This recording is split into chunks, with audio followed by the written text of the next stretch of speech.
আমার প্রশ্নটা হলো, নন ভেজ খাবারে কি পুষ্টিগুণ কম?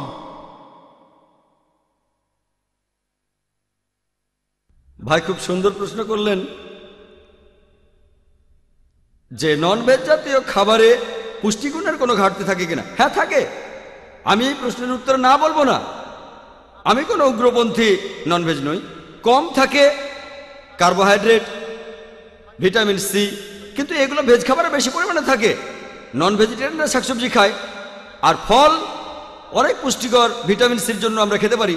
কিন্তু যদি তুলনা করে দেখেন পুষ্টিমানের দিক থেকে ননভেজ খাবার, একথা আগেও বলেছি আমি, এতে থাকে প্রথম শ্রেণীর প্রোটিন, উচ্চমানের প্রোটিনগুলো সম্পূর্ণ। এতে প্রয়োজনীয় ফ্যাটি অ্যাসিড থাকে, আয়রনও থাকে। এরকম একটা পুষ্টিকর খাবার হলো ডিম। এখানে মিস্টার জাবেরি ডিমের বিরুদ্ধে অনেক কথা বললেন। একটা ডিমে আনুমানিক 6 গ্রাম প্রোটিন থাকে একটা বড় ডিমে। ডিমের অর্ধেক অংশ সাদা, আর এই সাদা অংশটাকে বলা হয় আদর্শ প্রোটিন। আদর্শ প্রোটিন, এটা দিয়ে অন্যান্য প্রোটিনকে বিচার করা হয়। এখানে সবগুলো আবশ্যকীয় অ্যামিনো অ্যাসিড পর্যাপ্ত পরিমাণে থাকে ডিমে। এছাড়াও থাকে রিবোফ্লাভিন, আয়রন, ফ্লোরিন, ভিটামিন বি12, ভিটামিন ডি, ভিটামিন ই। খুব কম খাবারে ভিটামিন ডি থাকে, ডিম তার মধ্যে একটা। রোগীদের খাবার হিসেবে ডিম দেওয়া হয়, বিশেষ করে যারা আস্তে আস্তে সুস্থ হচ্ছে। এর কারণ জানেন? ডিম সহজে হজম হয়, উপাদান সবগুলোই আছে।